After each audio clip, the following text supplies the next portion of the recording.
Hello, and welcome to Missing, an RPG Maker game that I found. Let's try it out. Hey, what are you laughing about? I added your Polaroid to my notebook. I don't look good in that photo though. No, look, it's like you're preserved here in my notes forever. Isn't that cool? I guess. That's a nice thought. Right? I hope we can look back at this summer in the years to come and reminisce over the good old days. I hope we stay friends forever. Aw.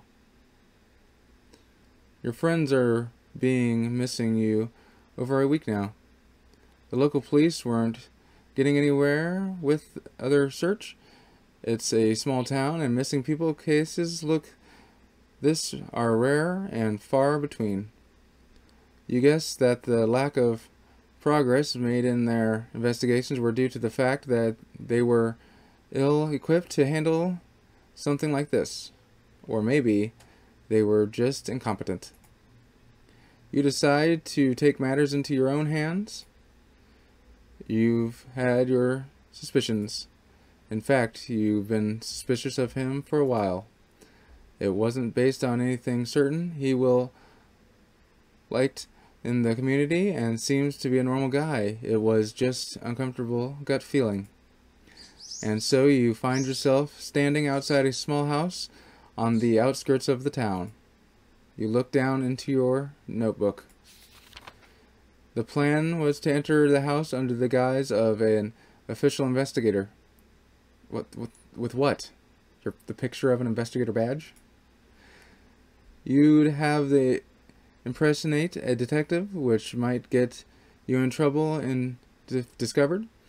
But if all goes well, you'll be able to collect the evidence you need to find out what happened to your friend. I guess PI, that's as much as you can do.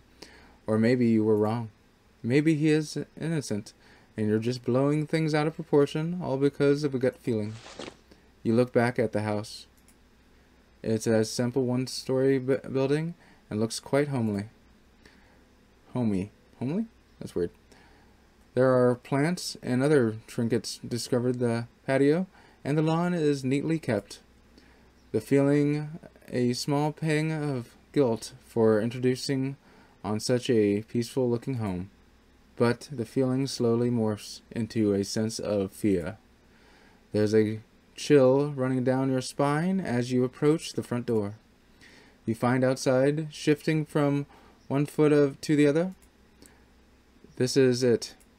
Should you continue, it's not too late to go back out now. I'm guessing if I back out, the game ends. Continue.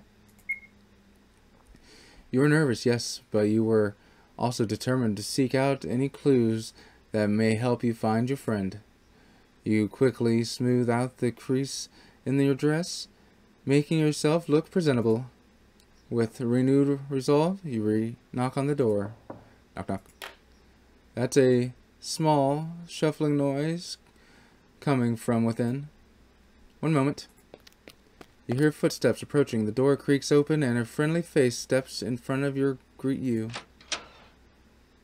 You've seen him around town a few times, but his strikingly unusual appearance always seems to surprise you. Can I help you? His suddenly questions knocks you out of your stupor. Yes. You pull out a fake badge with a fake identification number out of your pocket. If the deviant queen with the Border Springs Police Department, you're Crow, right? Crow glances at you hastily made badge. For a moment you worried he caught you, but he gives you an affirmative smile. That's me. I'm just here to ask you a few questions in patience to ongoing missing persons investigation. Do you mind if I come in? Perfect. Just as you'd rehearsed. His eyes you for a moment.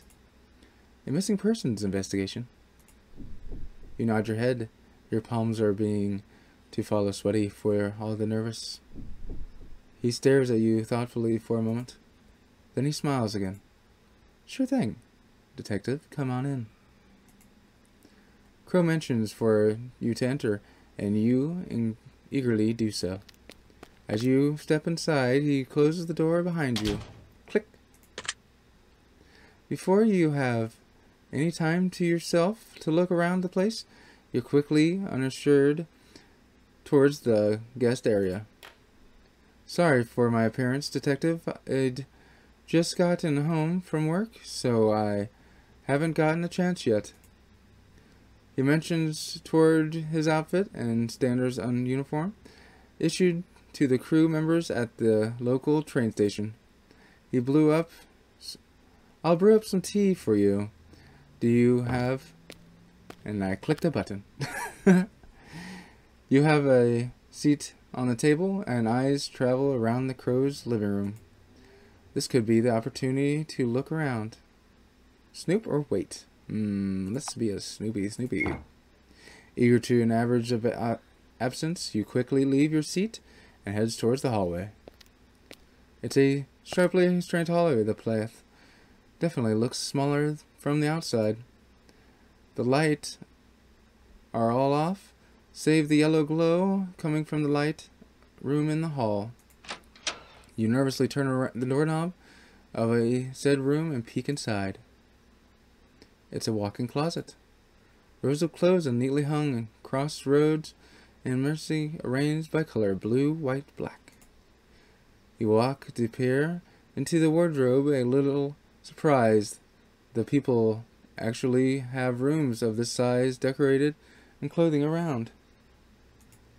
And that's when you notice a place on the table full of gloves, a bloody stained pair lay on and open.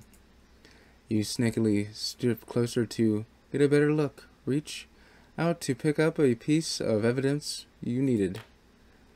I came to grab a pair of gloves, but I expect you have beat me to it. You nearly jump out of your skin and suddenly notice. Sharply you turn to Co's face, who's leaning against your doorway.